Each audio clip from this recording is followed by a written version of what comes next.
Welcome to Numb Bills Fan Podcast, episode number 203.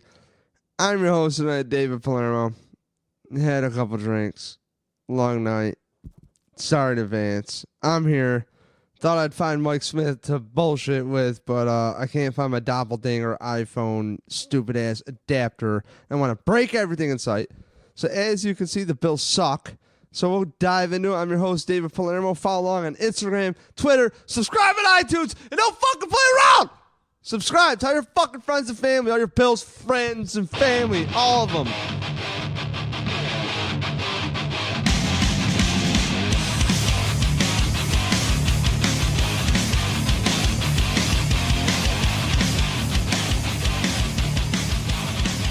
All right, so I guess it's podcast number something.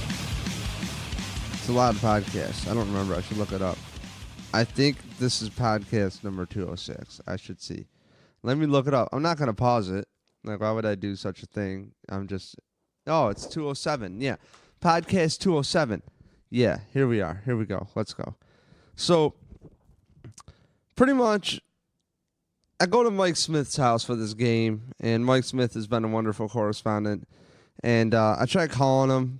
No answer, but I'm also missing my thing to hook into the board, as I said earlier. So, essentially what I'm getting at here is thought I'd have a more interesting chit-chat, some more railing, some more rants, but I'm sure I can rile myself up enough. I talk to myself enough all day. So, let's set the scene. Derek Anderson is starting, and the way I look at it is it's the Colts. They won one game before they play the Bills. What can we get? Anytime I watch the Bills, it's this. I don't give a fuck if we are rebuilding. I don't give a fuck what's going on. I want to see progress. I need to see something I can latch myself to take this Sunday to watch this game. As I'm busy shaming all my friends who say, oh, I turned it off. But no, I torture myself and I sit there and I watch it. Meanwhile, other people are like, oh, yeah, I DVR'd it. Like, who has a DVR unless you're over 50? Tom McKillie, the only one who says it. So, drywall Tom if you know him. And I was really looking forward to the game because you got to figure Derek Anderson would just be able to, hopefully make something happen. I don't know. I was kind of thinking like, hey, it would be really cool because now, we could look into things like, are the receivers actually legit? How's the offensive line doing? Yada, yada, yada. So my damn post-game report is this. The Bills' offensive line is actually fucking improving. And guess what? We expect it. I said it in the offseason. Yeah, it looks like they brought nobody in. But usually we're looking at game 4 to see where we're at, but it could take longer. And I expect a line to gel. You're playing with the same 5 every time. There's really not that many practices. There's really not that many plays in a game. So, hopefully the Bills can figure it out. LaShawn McCoy went out. That sucked. But Chris Ivory, he seems serviceable. He seems fine. I had no problem with Chris Ivory. I thought he had a decent game. Obviously. Zay Jones is coming on. Don't sleep on Zay Jones. Been saying it all offseason. You can't do any worse than he did his rookie year. That's a rookie year. It's a lot of stress. And now we see the quarterback situation. And, it comes out Zay Jones is telling Kelvin Benjamin where the hell to line up. And look, Zay Jones' dad is a professional football player at one time. His brother's on the Eagles. It's an anomaly that things didn't work out for Zay Jones with his pedigree. So, for me, I've expected him to come up. And at first, you could say that a lot of his receptions were in garbage time, which could be true. But he has 19 receptions so far, 34 targets, 226 yards, 11.9 average. Kelvin Benjamin, in perspective, has 14 receptions, 37 targets, 217 yards, 11.5 average. So,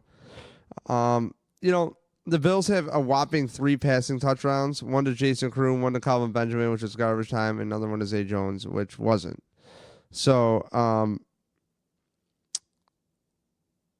for a Bills fan and myself, I look to sports to keep my mind off of, honestly, the dark days. I don't think my life is perfect.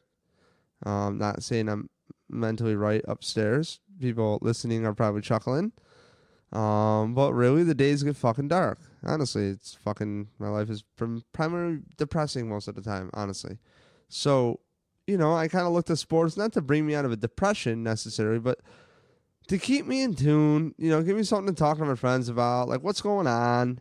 Keep my mind off of going from point A to point B with the checkpoints in life and just work on life, work on having fun and worry about the positive. Well, when a quarterback situation is so mismanaged on the Buffalo Bills and all you're hearing is trust the process, and what Sean McDermott and Brandon Beane do not realize is us Bills fans are an expert in your fucking process. And your fucking process of I know more than you is stupid. All of us fans, a lot of us have been calling it. A lot haven't. They're like, oh, they made the playoffs. Okay. I honestly wish Andy Dalton at this point would have incompleted the fucking pass so we can move on, frankly, to a greener pasture. Is it wrong of me to think we could do better at head coach and GM or no? Because, frankly, one of three phases is playing decent ball, and that's the defense. And frankly, they played Phillip Rivers, Andrew Luck, and Joe Flacco and shit the fucking bed on defense, okay? So let's call it how it is. Did the defense give up? I don't know. But they played stout at first. And then I'm almost at the end of the second quarter. I'm like, how the fuck is there a 0? So again, where are we with this team? There is no progression that we are seeing that we can really lay our head on besides the defense. But I'm sorry, the defense is like the easiest thing to fix in football. Sorry, very easy to fix. Wade Phillips has shown it. Many defenses in Buffalo have come in year one, have been effective. You don't have to be top 5. But Jim Schwartz was what? Top 5, right? Year one. In fact, you could even tell me the Bills could bring in Jim Schwartz tomorrow, and I would be fucking fine with it. Because I know the defense will be fine. But in hindsight, what really bothers me about the Bills' defense is the Bills had a lot of players here. The Bills had Kevon Seymour developing as a cornerback. They also had Roby Coleman, who was just re-signed. I believe the last year Rex Ryan. I was stoked for Roby Coleman. They didn't even play him. McDermott cut him. They cut him. They didn't even try him out. They cut him. Ronald Darby traded for Jordan Matthews. Kid wasn't even in football. That's how bad the Bills are. Latched on with New England, caught him, and I believe he's with the Eagles now. And I was kind of wondering, this whole season I've been so fucking off about the quarterbacks. I can't predict shit. Oh, you got to start Josh Allen. Peterman, you got to support Peterman. Well, yeah, because he won the competition. Well, I'm buying into what the other fans are saying. You know what? He won the shit fair and square. Let's support this motherfucker. Okay. Let's support the colorblind quarterback, Nate Peterman. And then what's he do? He fucking throws it to the other team. Put in Derek Anderson. What's he do? Throws it to the other team, and he shows Josh Allen what not to fucking do. The whole purpose of a veteran quarterback, what not to do. That said, I think the Bills' genius was, he's got chemistry with Kelvin Benjamin. The kid's not effective. Let's get him going. And I actually saw Kelvin Benjamin and Anderson talking a lot on the sideline. Very concerned. And you know something? Kelvin Benjamin had the best fucking game of his career. 4 receptions, 71 yards? Best game as a Bill so far. And the way that Anderson threw that ball, I was like, this is the slowest thing I have ever seen. But he's putting it in a spot for Kelvin Benjamin to gently pluck it out of the air. And it was like, whoa, okay, I see the Kelvin Benjamin we've been looking for, because the story of Kelvin Benjamin to me was he was picked up in Carolina, first round pick. He got injured. That's awful, dude. Second year, I think, he was injured. Came back fat. And, he's a young player. I don't expect everybody to get it. I've crushed Kelvin Benjamin on this podcast. I'm not trying to crush Kelvin Benjamin. That's not the point. I just need professional athletes to put a professional fucking attitude into their work. So, when I go see football, I would like to see people who do the best work they can to get there and make it happen. And you know what? Derek Anderson was the best quarterbacks the Bills have had this season. And it was, he almost threw for 200 yards, which is just like an abomination anyways. And all the Tyrod haters, let's just leave it right there.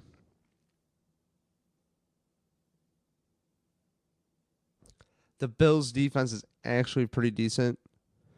And you just need a quarterback that could just show up and be fucking lukewarm. Just be lukewarm.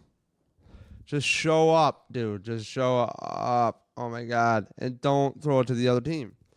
And then it's like Trent Edwards 2.0. Throwing checkdowns. And Derek Anderson's defense at that point of the game, they're dropping everybody. Hopefully a running back can make a couple of people miss. Yada, yada, yada. That also said, Derek Anderson had plenty of time in this game. When the all-22 drops on Tuesday, I believe it's Tuesday, Twitter's going to go fucking nuts, dude. It's going to go crazy. There's going to be all these clips. Because Mike Smith and Mike took the remote and rewound the TV a few times. And we're like, what's he doing? We counted 4 seconds the dude had. He still had time. Like, he had a lot of time in a lot of spots. So, again, the Bills suck on 2 of 3 phases. How the fuck do you get so many special teams phases? This whole firing of Rex Ryan was that we're not going to have these disorganized pre-snap penalties. And the funny shot was, we're going to make sure we at least have 11 on the field, okay? All right, that was like the big joke thrown around. And not for nothing, this shit show at One Bills Drive has been exactly a fucking disorganized shit show. I want to burn all of McDermott's notebooks, except for the defense. He seems to know what he's doing. Got to give him some credit. That said, the dude's trying. It's his first year. He's empowering coaches to be coaches. I can't, you know what I'm saying? It's his first time as a head coach, I should say. I can't crush him. I want to like the dude. I tend to like the dude. Okay? If you're sitting here, I would be so excited to talk to him and pick his brain with respect. Okay? I don't want to get beat up by Sean McDermott. Sean McDermott probably has a real sick single leg. I am not there to fuck with it. Okay? My sprawl is kind of nasty, but I'm not that good. I sucked in high school. What do you think I'm going to do now? Because like a dude who went to nationals multiple times or some shit. So, like, I'm not here to play with Sean McDermott. He will beat the shit out of me. But I'm telling you, he's got to get rid of Danny Crossman. He's got to get rid of Brian Dable now. Brian Dable's offense sucks. It straight up blows. Okay? Whatever reads they're having these quarterbacks make first is just wrong. It's a mismatch game. It's a Tom Brady game. You work with Tom Brady, Brian Dable. That's your whole fucking selling point, dude. Where's the mismatches? Why is your quarterback still looking at what really, I understand how a play goes. You have progressions. Okay, I get it. You have your primary read, then you got to do. But Mike Smith brought up a great point last podcast. There comes a point where you got to look at the mismatches and make adjustments. And with Derek Anderson, we did actually see a pretty accurately thrown ball compared to the rest of the crowd that they have. But again, it's an inept competition. This is not NFL, professional sports, quarterbacking. I don't know what the fucking Bills did where they can't find a quarterback. This is just awful. This is just, and you know what? Derek Anderson, I got to give the dude credit, man. Some people are saying he did not expect to play this early, probably, you would think, right? At the same time, he's a competitor. I love this press conference. The dude fucking owned it, man. Like, he owned it. And he said, hey, I got to be... He said all the right things. Is that expected from a quarterback? Yes. But you know what? I'm going to give him credit where it's due. I thought he owned it. That said, we need fundamental football on the offensive side of the ball. He tried to make some things happen. Derek Anderson threw some picks. I thought this game we could evaluate the offensive line and the wide receivers and the tight ends a little bit better, honestly, and the run game. The offensive line, I thought, had its best performance. I could be wrong. I'm no fucking expert. But my naked eye and 1.5 shots of gin deep, because I'm a lightweight, I'm telling you here first. The Bills looked all right on the offensive line. The wide receivers are kind of doing some shit. The problem is, what everybody tells you is the most important position in all the sports. The Bills apparently got the memo and gave up a lot of picks for a guy who needs a lot more work than everybody else in Josh Allen. And they threw him into the wolves, and he got killed. Maybe because there's a lot of NFL nuance. And then I put on Sam Darnold highlights. And yeah, he didn't have a great game. He only completed 17 games yesterday on Sunday. Or 17 passes. But the dude just looks like a fucking pro. And I put on Derek Anderson. And the dude's running out of bounds and pulls a Trent Edwards and doesn't even get rid of the fucking ball. So the Bills get a field goal. A fucking field goal.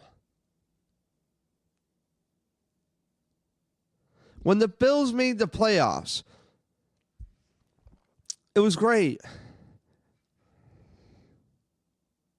But my biggest fear is this was a crock of shit. Mike Schopp brought up a point on his show, on Schopp and Bulldog and WGR, so I'll quote where I hear it. And he brought the point that you could say, most likely, that the Bills last year with Sean McDermott, they were a worse team than the 40 years prior. 2 at Rex Ryan, 2 at Doug Marrone. And that's the truth. Look at the stats. So what I'm getting at is, if defense is fixable year one, it's taken the Bills a year and a fucking half. And they clearly invest only on defense. And they have a knack for that. They have a knack for finding those picks. That said, it's not a skill position, dude. You run fast, you wrap up. Is it that simple? Of course not. Duh. Give me a little credit here. Duh. But you don't got to catch anything. You don't got to run precise routes. You don't got to be perfectly in sync with your quarterback. Like, I don't know. Defense always figures it out faster than offense. That's just how it is. It's just always been that way. You're going to have a coach come in and be mediocre. He fixes the defense quick. Is it that much to ask on the Bills? So your special team sucks. Danny Crossan, special teams coordinator. I don't know why he's here. Can you name me the last time the Bills had a kick return for a touchdown, please? Please? Cool, they have a block kick for a safety. Great. Who fucking cares? Lorenzo Alexander could have found the ball. It's a football. It bounces weird. We're not going to crush a dude. Dude plays his ass off every down. Love me, Lorenzo Alexander. You know that. I like a guy that just doesn't give a fuck. He comes in, he does what he's told, he fits the system, and he's married to it. And that's it. That said, we're now hearing from people who have been season ticket holders for a long time. I watched a letter, or I read a letter today on Instagram, and I'm going to try to find it right now, and I'm going to read it out loud to you. So it's from this guy Russ Salvatore. I have no clue who he is, but you'll hear he sponsors something in here. So it goes like this: Coach McDermott, you win. For 50 years, I've been a season ticket holder and Bills backer in more ways than most. From hosting Bills parties at my restaurants every Sunday to hosting the team's largest away game party every year in Florida to buying out empty seats for our great fans to enjoy. I've been a great fan. Why? Because I love the camaraderie it builds in our city despite the lackluster production that has defined our teams for the overwhelming majority of its years in the league. So this dude's a good dude. He wants to have his homies with him. I relate to him. Me and the dogs roll in the van we got, so I got this van I should never have invested in, but I did. It's a piece of shit, but it was nice at one time, but it's just not serving me the best of luck. Just one of those. And I love rallying the buddies and doing our shit. You know, I love doing this podcast with our friends to hear their perspective. You know, just what's going on. So, next paragraph. I have stood by the trading away of great players that became Pro Bowlers in other cities. I've been on the merry-go-round of quarterbacks since the great Jim Kelly retired. Argued that the Las Vegas odds makers are crazy picking us to win only 4 games, and I even jumped on board to sponsor Sports Talk Saturday or Sunday to keep the team in the weekly conversation. I was a quote-unquote Bill Ever. This dude's hurt. Russ Salvatore is really hurt. So, Russ, let me tell you something.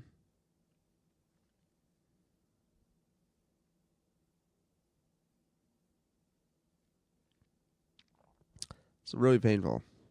I understand.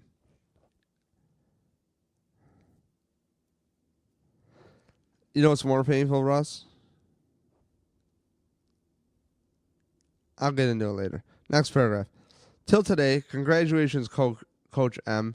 You have done what no other coach, GM, player, or sports announcer could do. I'm jumping off the bandwagon. I'm 85 years young and have seen a lot and consider myself a pretty good barstool coach. But for the life of me, I cannot figure out how our team has fallen to complete disarray under your watch. Week 7, and we are starting a backup quarterback who every other team looked past and we signed just 2 weeks ago. Come on. This mentality of an empty bench is fine if we are legitimately competitive with the front 22. But we are not. We are below a mediocre team with no bench, and I say it as a sign of a coach chasing his tail. Let me tell you something. That's all I'm doing is telling you something here. 22 minutes in. This dude is spot on. Russ, my new bestie.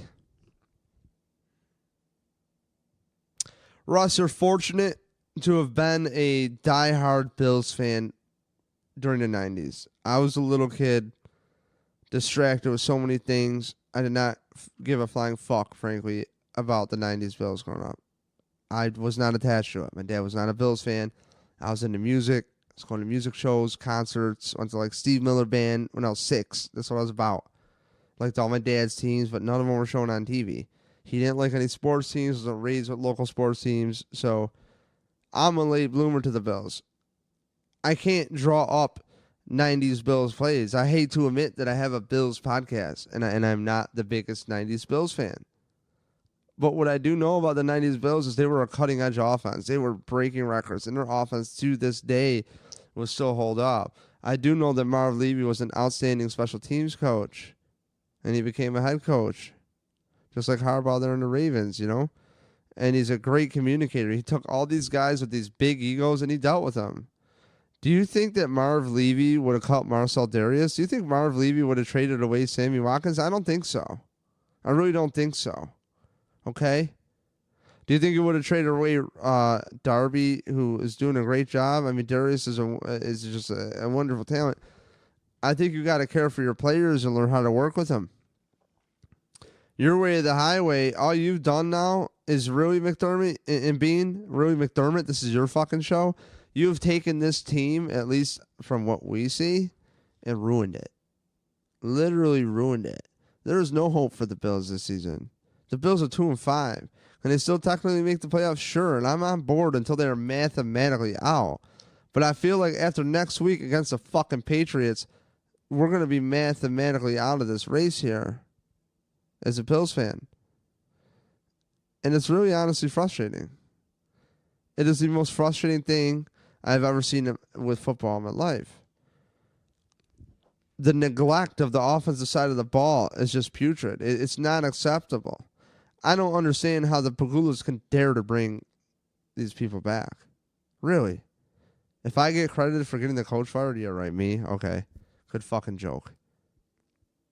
So, unless we get these listens up, I can't get credited. So, tell your friends, because, you know, the whopping $250 we get a week, I appreciate every single one of you, because we are a niche podcast, and that's what it's about.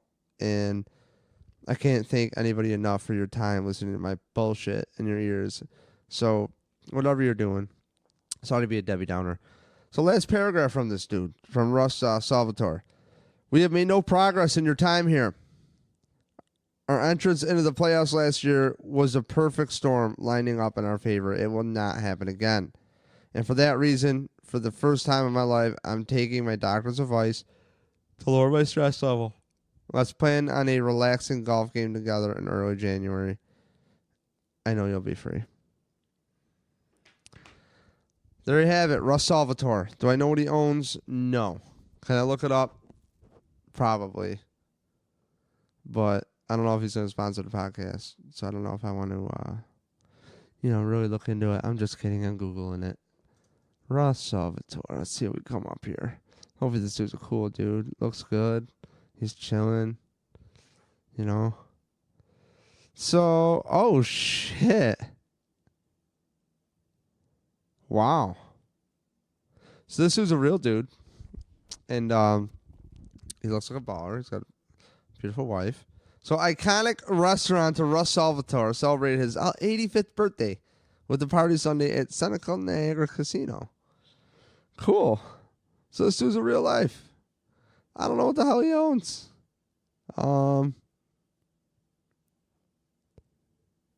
Let's see. Yeah, that's crazy. So this is true.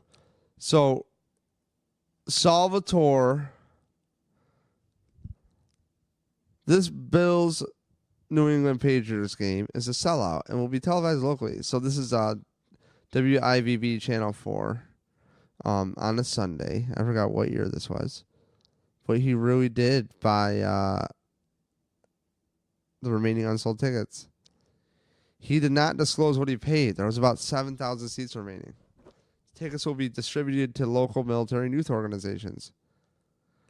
Let me tell you something, Gulas. If Russ Salvatore's fucking pissed, you're an asshole. You got to get rid of this dude. Okay? I don't want to hear about it. This dude is still working 100-hour work weeks at 85 years old. He works way harder than me. And I work pretty damn fucking hard. There's nothing like doing a radiator outside in the cold just now before you come in here to rip this stupid fucking podcast that you think people give a fuck about. And you realize that, they sent you the wrong radiator, or you thought you had a tranny cooler. Your mechanic that you texted says you have a tranny cooler. And then I order the one that requires tranny cooler little plugins. And no, I don't have one apparently that attaches to it, to the radiator. So I'm fucked. So the stupid-ass van that was a great lemon that I was talking about is still a stupid-ass van, and I wish I would die inside of it. Anyways, wish I was kidding. So, Russ Salvatore's fucking pissed, and I am too. Okay? This is really painful watching the Bills. This Sundays are the toughest thing I've had to do in a long time. It's not cool. It's not right. I don't encourage your kids watching it. It's pathetic. That said, times 10. Walked into this job site today. Not job site. A bathroom remodel this wonderful people are doing in their house. And, I'm the your drywall guy here. Best drywall ever. Best drywall finisher ever. Call me if you need work. Fully insured. Bring it on home Inc. Get on it. So, little kid, he's like, gotta be like 6, maybe 5. He saw me wearing my Bills hoodie, Bills hat that you see on the podcast logo there. I was wearing that, and he's just talking about the Bills, and he was just so excited. He's like, they won twice, though. And the mom's like, you got to think positive. Got to think positive. And I'm like, you know what? Yeah. Got to think positive, kid. And he's a nice kid. He asked me if I was a drywall guy. And it was really like one of those, I don't have my own kids. So I really don't know what it's like to have a child and be able to enjoy sports with them and whatever. And kind of got me thinking, as a kid, for me, I just, I loved all the sports teams my dad liked. I always watched sports with him. And, he's always gambling on it. So I always knew the lines and stuff. So for me, sports is a surreal bond. And it's not a popular opinion, but I honestly, the way things have been going on in life, it's like, I don't know how much a priority it is for me to have season tickets anymore. And I go with Jeff Knight. I'm sure he's listening, and Dean, Drunk Dean, and the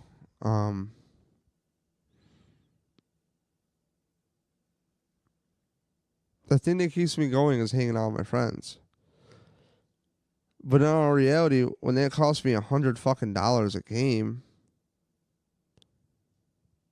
after gas and food, and I'm gonna go to 8 games for $800, and all the preseason games are fucked. You know what I mean? So you got to pay for parking. I got to drive this van. We got to split the gas. We're driving from Rochester. Yeah, is it our own choice? Sure. But I never thought I'd have a fucking podcast where I think about not going next year with my season tickets because I don't know if I can afford it. I don't know if I can afford to go watch such a lackluster performance. But if I'm away from, Scott Campbell and his father who I sit next to, I really enjoy sitting next to them. Another father-son duo, bringing the family to the Bills games. That's what it's about. Football really is, to me, sports really is, to me, about bonding with friends and family. It is about figuring out the chess game. What are the personnel? And when you get these pressers that are just doggone awful, the worst thing you've ever seen, yeah, I get it. It's not the coach's job to tell us all of his secrets. Okay? But give us a little something to look forward to. And it's just weird. These people on Twitter, they're so fucking quiet right now. They're so fucking quiet. Maybe because they realize that McDermott's full of fucking shit. Okay? And again, I want the dude to work out. But being smart on defense is just not good enough. You're a defensive coordinator. I expect that. The special teams is abomination. Okay? Your offense is below that. Like, I don't even know what your offense is. I really don't. I really don't know how Lance Leipold does not get an interview with the Bills within a year. The Bills need to interview UB's head coach, Lance Leipold. In fact, the Bills might want to look at their quarterback next year in the draft too. Okay? And the wide receiver. It's just... Here we go. We got Josh Allen, just like when we got EJ Manuel, and now next year we're not going to draft a fucking quarterback because we just can't do that now. The Bills have gave up 3 starters for Josh Allen. Technically 4 if you look at Cordy Glenn for Josh Allen. And I am down with Josh Allen. I told you that. I support him. But I'm down for Josh Allen in the right situation. This is not the right fucking situation for Josh Allen. It's not the right situation for Nate Peterman. We could shit on Nate Peterman all we want. The fact of the matter is Nate Peterman went in prematurely himself.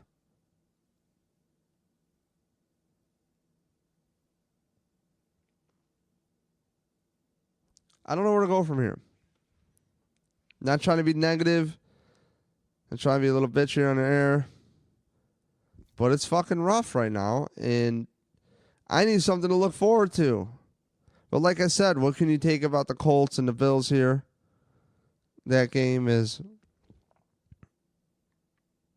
Kelvin Benjamin had the best game he could have as a Bill so far. His best game. We were able to evaluate the wide receivers a little bit. Offensive line showed time. They showed some good run blocking, I thought. The offensive line was not the problem this game. If you're thinking that at all, you can't do it.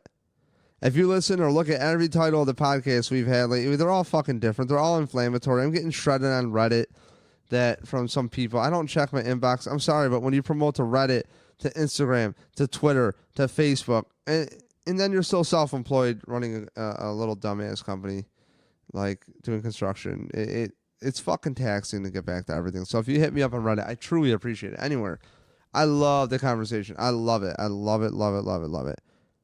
It's just sometimes it's hard to get back to it. And am I offended when people go, oh, I won't even listen because it's, the description you're talking about firing a coach already? It's like, I don't know about offended, but if you do like podcasting, I hope you pass it along to a friend just to check it out because There's a lot of people that feel the way I speak. There's a lot of people that feel the way Mike speaks. Mike and I don't agree on everything, Mike Smith. I don't agree on everything with Jeff Knight or our other friends that we've had on the podcast. And the whole vibe of this podcast is the Logic podcast. So, again, this has been podcast number 207, the Logic podcast, numbbillsfan.com. Check it out. Brought to you by punchdrunksports.com. Please just tell your friends. Numbbillsfan.com is more of like a landing spot, see what we're up to. Just, you want to listen to it? Cool. Same image keeps uploading for the podcast. And, yeah, got to get some graphics up there. But, anyways, it's a landing page. Do your shit. You want to listen to podcasts, subscribe on iTunes, do your thing. Just keep your head up, Bills fans. All right, LaShawn McCoy, I hope we'll be back against the Patriots. Tom Brady called out the Bills. Saying some shit like calling out Bills Mafia at the end of the game.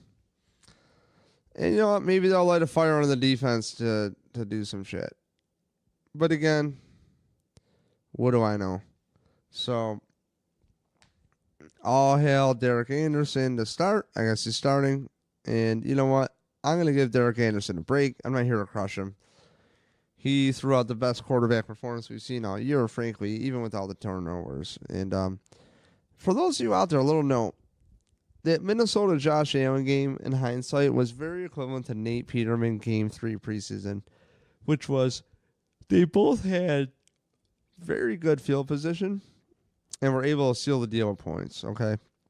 So, just to let you know, did they have to go 80 yards in either of those games, really, to get points? The Bills had massive turnovers in the prime spots. 5 points ain't going to work for me.